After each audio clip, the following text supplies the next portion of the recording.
Hello friends, welcome to the Techno Expert YouTube channel. मैं हूं मुकेश और आज हम बात करेंगे साइट मैप के बारे में। साइट मैप होता क्या है, कितने टाइप्स के साइट मैप होते हैं और इसका क्या बेनिफिट होता है, क्या साइट मैप का स्ट्रक्चर होता है और कैसे हम साइट मैप को जनरेट कर सकते हैं और जनरेट करने के बाद कैसे हम इसको अपने वेबसाइट के रूट फ़ोल्डर में अपलोड करेंगे और किस तरीके से रूट फ़ोल्डर में अपलोड करने के बाद हम सर्च कंसोल में फाइनली इसको सबमिट करेंगे। तो ये सारे पॉइंट्स आज हम कवर करेंगे इस वीडियोज़ में। इस वीडियो को स्टार्ट करने से पहले मैं ये कहना चाहता हूँ, अगर आपको इन सब सारे पॉइंट्स के बारे में जानना है तो आप इस वीडियो को एंड तक देखें, सो दैट आपका ये सारा कंसेप्ट क्लियर हो जाए। और अगर आपने अभी तक मेरा यूट्यूब चैनल सब्सक्राइब नहीं किया तो प्लीज़ सब्सक्राइब करें और बेल आइकन को प्रेस करें, सो दैट जो भी मेरी अपकमिंग वीडियोज़ आने वाली हैं, काफ़ी अच्छी वीडियोज़, मैं इन्फॉर्मेटिव वीडियोज़ डालने वाला हूँ, वो आप तक स्ट्रेट अवे पहुँचे। और मैं इस टॉपिक से रिलेटेड एक काफ़ी इम्पोर्टेंट बात भी अभी बताना चाहता हूँ। ये टॉपिक मैंने इसलिए भी चूज़ किया है क्योंकि अभी रिसेंटली जो मेरा एक वीडियो अपलोड किया गया था, उसमें मेरे किसी व्यूअर्स ने कमेंट किया था कि मैं ये साइट मैप के बारे में बताऊँ, तो ये वीडियो मैं उनके लिए भी बना रहा हूँ। तो मैं थैंक यू बोलूँगा उनको कि उन्होंने मेरे को ये टॉपिक सजेस्ट किया। मैं इसी तरीके से आप लोगों से भी रिक्वेस्ट कर रहा हूँ कि अगर आपके पास भी कोई इस टाइप के टॉपिक्स हैं या कोई ऐसे डाउट्स आपके हैं जो आपको क्लियर करने हैं, तो आप मेरे को कमेंट बॉक्स में दे सकते हैं, सो दैट मैं वहाँ से उन उन टॉपिक्स को या उन जो आपके डाउट्स हैं उनको पिक कर सकूँ और आपके लिए एक नया वीडियो बना सकूँ। तो हम बात करते हैं साइट मैप होता क्या है। साइट मैप बेसिकली एक टेक्स्ट डॉक्यूमेंट होता है या एक एक्सएमएल डॉक्यूमेंट होता है, बोल सकते हो, जो हमारी वेबसाइट के कंप्लीट यूआरएल्स को लिस्ट करके रखता है। और सर्च इंजन क्रॉलर्स या बोट्स को हम ये इंस्ट्रक्शन देते हैं उस साइट मैप के थ्रू कि ये मेरे सेट ऑफ यूआरएल्स हैं जिनको आपको क्रॉल और सब्सिक्वेंटली इंडेक्स भी करना है। ठीक है। और दूसरे वर्ड में अगर मैं बोलूँ तो ये कंटेनर की तरह साइट मैप काम करता है, जिसमें हम अपने वेबसाइट के कंप्लीट यूआरएल्स को लिस्ट कर सकते हैं और गूगल क्रॉलर्स को या सर्च इंजन के जितने भी सर्च इंजन के क्रॉलर्स या बॉट्स होते हैं उनको हम एक मैसेज पास ऑन कर सकें कि ये मेरे इंपॉर्टेंट यूआरएल्स हैं जिनको आपको लिस्ट करना चाहिए, क्रॉल करना चाहिए और इंडेक्स करना चाहिए, जो कि यूज़र के लिए या विजिटर्स के लिए बेनिफिशियल हैं। और साइट मैप के थ्रू हम एक कंप्लीट इन्फॉर्मेशन भी प्रोवाइड करते हैं गूगल और अदर सर्च इंजन के क्रॉलर्स को कि मतलब हर पेज के बारे में, लाइक ये ये पेज कब क्रिएट हुआ, कब लास्ट मॉडिफाई हुआ था और पेज की क्या प्रायोरिटी है, जो हेल्प करता है हमें भी और सर्च इंजन्स को भी इंडेक्सिंग के प्रोसेस को स्पीड अप करने के लिए। तो ये सारी चीज़ें हैं। उसके बाद कई लोग ये बोलते हैं कि कौन सी वेबसाइट्स ऐसी होती हैं जिनको साइट मैप की ज़्यादा नीड्स होती हैं। तो यहाँ पे अगर मैं बात करूँ तो जो सब सारी वेबसाइट्स के लिए साइट मैप ज़रूरी होना चाहिए। अगर आपको अपने क्रॉलिंग और इंडेक्सिंग प्रोसेस को स्मूथ बनाना है तो आपको हर वेबसाइट में साइट मैप को यूज करना चाहिए। बट हाँ, फिर भी कुछ लिस्ट ऑफ वेबसाइट्स हैं जिन पे कि मैंडेटरी है साइट मैप होना। जैसे मैं बात करूँ, लार्ज वेबसाइट्स होती हैं जो डायनेमिक वेब पेजेस जहाँ पे हमारे बनते हैं। लाइक अगर मैं एग्जांपल दूँ, अमेज़न और फ्लिपकार्ट काइंड ऑफ जो ई कॉमर्स की बड़ी बड़ी वेबसाइट्स हैं, वो उनको साइट मैप बहुत ज़रूरी हो जाता है अपनी यूआरएल्स को लिस्ट करने के लिए। सेकेंडली, जो वेबसाइट जिन पे कि बहुत सारा कंटेंट है, ठीक है, और वो प्रॉपर्ली एक दूसरे से इंटरकनेक्टेड भी नहीं है, जो इंटरनल लिंकिंग जिसकी हम बात करते हैं, तो वो वाली वेबसाइट्स के लिए भी साइट मैप काफ़ी ज़रूरी हो जाती है। और उस केस में क्या होता है कि काफ़ी बार क्या होता है, कई ऑर्फन पेजेस होते हैं जिन पे कि हमारा कोई इंटरनल लिंकिंग नहीं होता है, तो हम कई बार क्या करते हैं, मिस आउट कर जाता है गूगल। अगर मैं उसको साइट मैप में नहीं डालता हूँ तो जो सर्च इंजन के क्रॉलर्स आते हैं वो मिस कर जाते हैं उनको क्रॉल करना। तो इस केस में क्या होगा, अगर वो साइट मैप में मेरा वो यूआरएल भी लिस्ट रहता है तो वो भी मेरे को हेल्प करेगा कि वो भी एक एक रेगुलर इंटरवल पे क्रॉल होता रहे और इंडेक्स हो। और उसके बाद जो न्यू वेबसाइट्स में नया वेबसाइट क्रिएट करना चाह रहा है या क्रिएट कर चुका है, तो मैं उन सबको रेकमेंड करूँगा कि आप ज़रूर साइट मैप को अपनी वेबसाइट पे लिस्ट करें, सो दैट आपको हेल्प मिलेगी अपने वेबसाइट को जल्दी से जल्दी क्रॉल और इंडेक्स कराने में, और वो आपको हेल्प करेगा आपके रैंकिंग को बूस्ट करने में। तो मैं जो भी नए वेबसाइट को बना रहे हैं या जो भी नया वेबसाइट बनाना चाह रहे हैं, तो उनको स्पेशली साइट मैप जनरेट करके अपनी वेबसाइट पे अपलोड करना चाहिए। और फिर लास्ट वन अगर मैं बात करूँ तो जो website rich media content contain करती हैं, रिच मीडिया मतलब लाइक वीडियो, जिफ्स हो गए, पॉडकास्ट हो गया, इन्फोग्राफी हो गया, लाइव स्ट्रीमिंग हो गई, इस टाइप की जो वेबसाइट होती हैं उनको भी साइट मैप अपने वेबसाइट पे लिस्ट करना ज़रूरी हो जाता है। तो ये था हमारा साइट मैप का बेनिफिट। ठीक है, अब मैं बात करता हूँ साइट मैप के स्ट्रक्चर के बारे में। साइट मैप का स्ट्रक्चर जैसे कि मैंने यहाँ पे आपको दिखा रखा है, ये साइट मैप का स्ट्रक्चर होता है इस तरीके से। इसके बारे में हम बात करें, जो यूआरएल सेट है, यूआरएल सेट हमारा करंट प्रोटोकॉल स्टैंडर्ड बताता है। ये काफ़ी मैंडेटरी हो जाता है वेबसाइट के लिए। इसका ओपनिंग एंड क्लोजिंग टैग होता है ये। उसके बाद यूआरएल आता है, यूआरएल होता है parent tag of each URL entry. ये जो भी हमारा यूआरएल एंट्री होगी इसके बीच में, उनका पेरेंट टैग बोलते हैं हम यूआरएल को। ठीक है, उसके बाद जो एलओसी आता है, एलओसी क्या होता है, basically locator of the page होता है ये, या ये हम बोलते हैं जो भी हम इसमें एब्सोल्यूट यूआरएल्स हम डालते हैं अपने वेबसाइट के, जो हमारे सेट ऑफ यूआरएल्स होंगे वो जो आएंगे वो एलओसी के अंदर ही वो आएंगे। तो ये एक लोकेटर ऑफ द पेज होता है, इंडिकेट करता है लोकेशन। ठीक है, उसके बाद हमारा आता है लास्ट मॉडिफाई, लास्ट एमओडी। आप जो आप देख रहे हैं लास्ट मॉडिफाई आता है, ये बताता है कि लास्ट कब मॉडिफाई हुआ था हमारा ये पेज, तो लास्ट मॉडिफिकेशन डेट देता है। तो ये भी हमारे यहाँ पे है, हालांकि ये ऑप्शनल होता है, अगर आप नहीं भी डालते हो तो भी कोई इश्यू नहीं है। ठीक है, फिर चेंज फ्रीक्वेंसी आता है। चेंज फ्रीक्वेंसी बताता है कि कितने फ्रीक्वेंटली हमारे ये पेज हमारा अपडेट होता है, तो उसके बारे में हम यहाँ पे इंफॉर्मेशन देते हैं। उसके बाद हमारा प्रायोरिटी आता है। प्रायोरिटी में क्या होता है, हम फाइल की इम्पोर्टेंस बताते हैं, है ना, files importance with in the file हम बताते हैं कि इस इंडिविजुअल फाइल की या इस इंडिविजुअल यूआरएल की क्या इंपॉर्टेंस है हमारे इस वेबसाइट के लिए, तो वो हम प्रायोरिटी के अंदर सेट करते हैं। ठीक है, इसका जो वैल्यू रेंज होता है प्रायोरिटी का, वो 0.0 से 1.0 का होता है। अच्छा, इसके साथ साथ में मैं आपको बताना चाहता हूँ जो इसकी जो मैक्सिमम लेंथ जो हमारा ये लेता है 2048 कैरेक्टर का लेता है यूआरएल लेंथ साइट मैप। ठीक है, और इसके साथ साथ में आप मोर देन 50,000 आप यूआरएल्स को एक एक्सएमएल में आप लिस्ट कर सकते हैं, एक्सएमएल साइट मैप में लिस्ट कर सकते हैं, और जिसका मैक्सिमम साइज आपका 10 MB का होता है।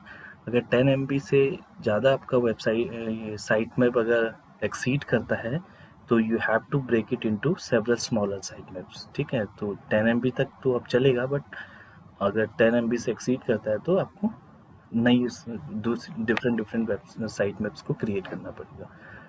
तो ये आपका, आई होप आपको समझ आ गया होगा साइट मैप का स्ट्रक्चर। उसके बाद हम बताते हैं साइट मैप के टाइप्स। बेसिकली 2 टाइप के हमारे पास साइट मैप होते हैं, एक्सएमएल साइट मैप होते हैं, एचटीएमएल साइट मैप होते हैं। एक्सएमएल साइट मैप जैसे कि हमने बता दिया अभी, ये सर्च इंजन फ्रेंडली होता है, और जो सर्च इंजन्स के अलग अलग क्रॉलर्स और बॉट्स होते हैं उनको हेल्प करता है एक यूआरएल दूसरे यूआरएल पे इजीली मूव हो सके और उनको क्रॉल कर सकें और इंडेक्स कर सकें। ठीक है, तो एक हम बेसिकली उनको एक नेविगेशन मिल जाता है, तो जिससे वो इजीली एक यूआरएल से दूसरे यूआरएल पे नेविगेट हो जाते हैं। और एचटीएमएल साइट में यूजर फ्रेंडली होता है।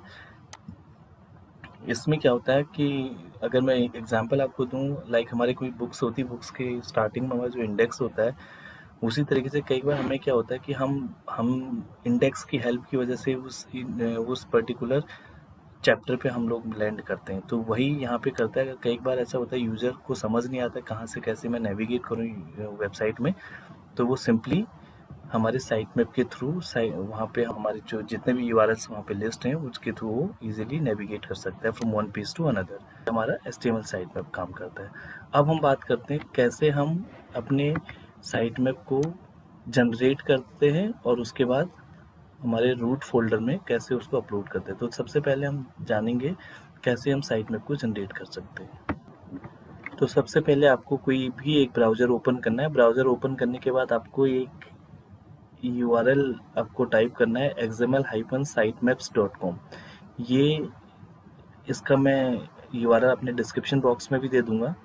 ये एक फ्री XML जनरेटर टूल है जिसके थ्रू आप XML को जनरेट कर सकते हो अपनी वेबसाइट के लिए, और इस फ्री टूल के थ्रू आप 500 तक के पेजेस वाली जो वेबसाइट है उसके साइट में को आराम से फ्री में जनरेट कर सकते हो। अगर मोर देन 500 आपका वेबसाइट का यूआरएल है तो उसके लिए आपको इसका प्रो वर्जन लेना पड़ेगा या कोई भी पेड टूल यूज करना पड़ेगा। तो आइए अब हम जानते हैं कैसे हम साइट मैप को जनरेट करते हैं। तो सबसे पहले आपकी जो वेबसाइट है, आपको उस वेबसाइट के यूआरएल को कॉपी करना है और यहाँ पे अपने वेबसाइट के यूआरएल को पेस्ट कर देना है। उसके बाद आप यहाँ पे देखेंगे मोर ऑप्शन आपको दिख रहा है। मोर ऑप्शन पे आपको क्लिक करना है। मोर ऑप्शन पे क्लिक करने के बाद आपके पास कुछ यहाँ पे पैरामीटर्स आ रहे हैं जो हमने अभी डिस्कस करे थे वहाँ पे, लाइक लास्ट मॉडिफिकेशन डेट। अगर आपको चाहिए कि आपको मेंशन करानी है लास्ट मॉडिफिकेशन डेट तो आप इसको इनेबल रखेंगे, अदरवाइज डिसेबल कर देंगे। उसी तरीके से अगर आपको पेज का प्रायोरिटी आपको कैलकुलेट कराना है, जो कि ये ऑटोमेटिकली कैलकुलेट करता है पेज प्रायोरिटी, तो अगर आपको उसको इनेबल रखना है तो इनेबल रखिए, अदरवाइज डिसेबल कर दीजिए। ठीक है, ये एंटायरली ऑप्शनल है। अगर आपको रखना है तो रख सकते हो, नहीं रखना है तो भी कोई इश्यू नहीं है। क्योंकि अभी रिसेंटली 2018 अक्टूबर में एक अपडेट आया था गूगल का, तो उस टाइम उसने जो चेंज फ्रीक्वेंसी है और हमारा प्रायोरिटी है, ये दोनों को उसने मैंडेटरी नहीं किया था। उसने कहा अगर नहीं भी डालते हो तो भी कोई फ़र्क नहीं पड़ता है, और अगर डालते हो तो उससे भी कोई इतना ज़्यादा ये नहीं है कि तुम कम्प्लीटली सर्च इंजन इसके अकॉर्डिंग ही काम करेगा, नहीं, ऐसा कुछ भी नहीं है। तो ये कम्प्लीटली ऑप्शनल है। ठीक है, उसके बाद डू नॉट स्पेसिफाई जो है हमने यहाँ पे अभी बाय डिफ़ॉल्ट सेलेक्ट किया हुआ है चेंज फ्रीक्वेंसी के लिए। अगर आपको डालना है तो आप यहाँ से सेलेक्ट कर सकते हैं कोई भी। अभी हम डू नॉट स्पेसिफाई के साथ ही जाएंगे। जैसे ही आपका ये कंप्लीट हो जाता है उसके बाद आपको स्टार्ट बटन पे क्लिक करना है और आप देखेंगे विद इन अ सेकेंड यहाँ पे आपको आपके यूआरएल्स जनरेट करके यहाँ पे ये डिस्प्ले कर देगा। देखो, जैसे ही आपका प्रोसेस कंप्लीट हुआ था यहाँ पे इसने कंप्लीटेड लिख दिया, और उसके बाद आपको क्या करना है, व्यू साइट मैप डिटेल्स पे क्लिक करना है। जैसे आपने व्यू साइट मैप डिटेल्स पे क्लिक किया तो आप यहाँ पे आगे व्हाट्स नेक्स्ट पे आगे व्हाट्स नेक्स्ट पे आने के बाद आपको यहाँ पे दिख रहा है download your XML site map. आपको सिंपली इस पे क्लिक करना है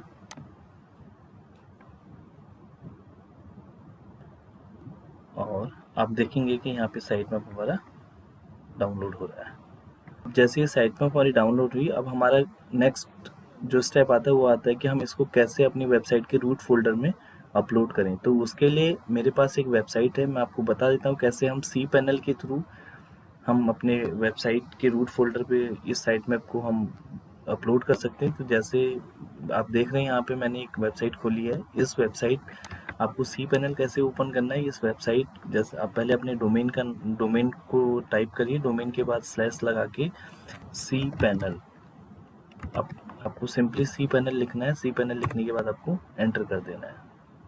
जैसे ही आप एंटर करेंगे तो आपके सामने इस टाइप का एक डैशबोर्ड आएगा। यहाँ पे आपको यूज़र नेम और पासवर्ड डालना है।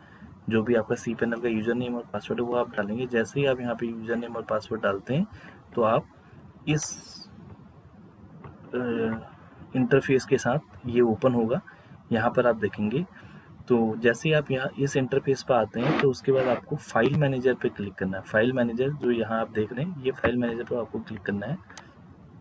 फाइल मैनेजर पे क्लिक करने के बाद आपके सामने ये वाला स्क्रीन आएगा। इस वाले स्क्रीन में आपको बेसिकली ढूंढना है public_html फोल्डर। public_html फोल्डर जो होता है वो हमारा रूट फोल्डर होता है। तो हमें वो यहाँ पे सर्च करना है। तो ये हमारा public_html फोल्डर है, इसको हमें डबल क्लिक करके ओपन कर देना है।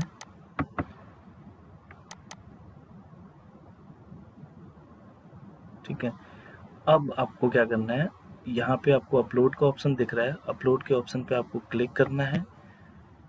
जैसे ही आप अपलोड के ऑप्शन पे क्लिक करेंगे तो यहाँ पे आप इस फाइल को डायरेक्ट भी ड्रॉप कर सकते हैं यहाँ से ड्रैग करके, या डेस्टिनेशन पे जाके सेलेक्ट फाइल पे क्लिक करके इसकी डेस्टिनेशन पे जाके भी यहाँ अपलोड कर सकते हैं। जैसे ही आप यहाँ अपलोड करेंगे तो आप देखेंगे कि आप यहाँ जैसे अपलोड कर देंगे तो यहाँ पे आपको इस तरीके से sitemap.xml इस तरीके से आपका अपलोड हो जाएगा। तो इस तरीके से आप अपने वेबसाइट के रूट फोल्डर पे साइट मैप को अपलोड कर देते हैं। ठीक है, अब बात आती है इसके बाद कि कैसे हम साइट मैप को रूट फोल्डर में अपलोड करने के बाद कैसे हम इसको गूगल मैप मास्टर में सबमिट करते हैं। तो आपको इसके बाद सिंपली गूगल वेब मास्टर या गूगल कंसोल हम जिसको बोलते हैं, सर्च कंसोल अब हम इसको बोलने लग गए हैं, तो उस सर्च कंसोल पे जाना है, सर्च कंसोल को ओपन करना है। मैं सर्च कंसोल का भी यूआरएल आपको अपने डिस्क्रिप्शन बॉक्स में दे दूंगा। तो ये अभी फ़िलहाल मैंने आपके लिए एक डमी बना रखा है, तो मैं उसमें आपको दिखा रहा हूँ। ये जैसे ही आप सर्च कंसोल को लॉगिन करेंगे तो आपके सामने ये डैशबोर्ड आएगा, ये ओवरव्यू वाला। हालांकि अभी यहाँ पे आपको कुछ नहीं दिखेगा क्योंकि जस्ट मैंने एक डमी आपके लिए क्रिएट किया है आपको समझाने के लिए। तो उसके बाद आपको सिंपली साइट मैप पे जाना है। ये साइट मैप पे आप क्लिक करेंगे, साइट मैप पे जैसे ही आप जाएंगे तो यहाँ पे आपका यूआरएल दिखा देगा, ये डोमेन, यहाँ पे आपका डोमेन नेम दिखा देगा, यहाँ पे कंप्लीट डोमेन जो होगा वो यहाँ पे शो करेगा। उसके बाद आपको एंटर साइट मैप यूआरएल जहाँ दिखा रहा है, यहाँ पे आपको सिंपली sitemaps.xml टाइप करना है और सबमिट पे क्लिक कर देना है। जैसे ही आपने सबमिट पे क्लिक किया तो इसने एक मैसेज दिया, साइट मैप सबमिटेड सक्सेसफुली। तो यहाँ पे आपको गॉट इट कर देना है। अब यहाँ देखेंगे कि आपका साइट मैप सबमिट हो गया है, 13 जुलाई दिखा रहा है आज की डेट, लास्ट डेट ये दिखा रहा है, स्टेटस यहाँ पे सक्सेस दिखा रहा है, और कितने डिस्कवर्ड यूआरएल हैं वो यहाँ पे इसने शो कर दिए, 2 डिस्कवर्ड यूआरएल हैं। ठीक है, तो इस तरीके से आप अपनी साइट मैप को जनरेट करके रूट अपने वेबसाइट के रूट फोल्डर में अपलोड करने के बाद गूगल सर्च कंसोल में सबमिट कर सकते हैं विदाउट एनी इंटरप्शन। तो आई होप कि ये वीडियो आपको पसंद आई हो, आपको साइट मैप के बारे में पता चल गया हो, कैसे हम साइट मैप को जनरेट करते हैं और कैसे उसको हम अपने सी पैनल पे या सर्वर पे हम अपलोड करते हैं और उसको साइट मैप पे सबमिट करते हैं। अगर अभी भी आपका कोई क्वेरी है तो आप कमेंट बॉक्स में ज़रूर आप उस क्वेरी को डालिए, सो दैट मैं उस पर आपको रेजोल्यूशन दूँ। और अभी अगर आपने मेरे यूट्यूब चैनल को सब्सक्राइब नहीं किया है तो प्लीज़ मेरे यूट्यूब चैनल टेक्नो एक्सपर्ट को सब्सक्राइब करें, सो दैट जो अभी मेरी अपकमिंग वीडियोज़ आने वाली हैं वो स्ट्रेट अवे आपको मिले। So thank you so much for watching.